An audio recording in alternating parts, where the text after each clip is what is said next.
Hey girls, come on, up, up, up, come on, come back here, come on. Well, I'm Michael Croft and you're here at Mountain Creek Farm and you're looking at our magnificent belted Galloways, a breed of rare herd cattle, and this is the breeding herd. There's approximately 35 head and one very underworked bull who's straggling up the behind there. Michael, the cattle industry's been in the spotlight for the last few weeks, and what's been your thoughts looking at the way that this story has moved?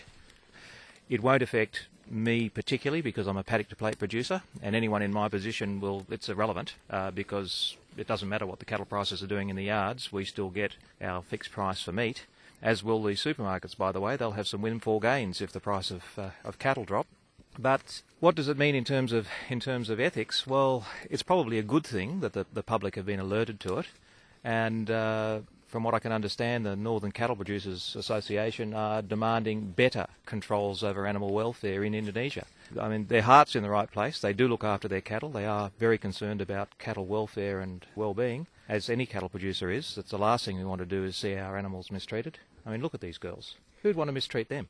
For you as a paddock to plate producer, have you personally seen any changes to the customers who are coming to get your meat?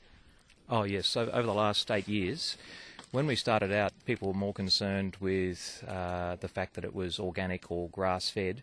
That would have been at least 95% of people. Now it's more, there's a lot more, well, I call them affectionately lapsed vegans and lapsed vegetarians. There are people that are looking for ethically raised meat, and particularly ethical kills, which seems like a contradiction in terms, but that's what they're after. Animals that have been free to express their biological distinctiveness when they're growing, and then there is a humane kill at the end. And to that point, and if we're looking here, she's just had a calf. See the... Sorry, I can't help myself. I have to observe what's going on. I'll have to go and find that calf. Anyway, where was I? So we've, since the Four Corners program, we've been inundated with emails and phone calls about ethical meat and where people can procure them from all over Australia. There will be some people that have given up eating beef altogether as a result of the program, and it was a very visceral, emotive footage, horrible treatment of the cattle. So that's understandable. But the reaction I'm getting is that there are probably a lot more people that are looking for ethically raised meat and seeking us out, or people like us out. How are people finding you?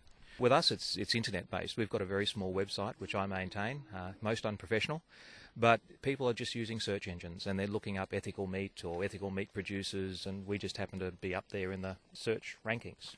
And so you're up there in the rankings, but are you up there in terms of production and enough beef to satisfy perhaps this rush that's happened all of a sudden? Absolutely not. We struggle to meet demand. The demand is huge. The consumers, well, I have to say it's probably not all consumers. I have to keep reminding myself is that there's 1.2 million Australians eat at a certain large hamburger joint every day. They're probably not concerned about where their meat comes from, but a growing number are, and we simply can't meet demand. It's just not possible. So what it means is there are opportunities out there for other producers to step in and do what we do, and it's rewarding. You're not subject to the vagaries of the market at all, and they are doing the right thing, and they're more productive often than some of the large industrial producers if you take it on a production per acre basis. They wouldn't be more profitable though in general? Yes and no. They can be. It depends on how they do it. Economies of scale are alive and well, but when you eliminate several layers of what are middlemen, you actually take a bite of that apple every time. So we get a retail price for our product. We don't get a wholesale price. When I sell an animal as meat, I expect to get roughly $2,000 a head. If I was to sell it through the yards, even today with good prices, I'd be lucky to get $1,000 a head. Now, there is a lot more work involved in that, but at a certain point, when you've got a certain, and it's not very big, sort of 50 breeders will do it, you actually make a comfortable living without having to do a lot of work. It's not a white-collar income, but it's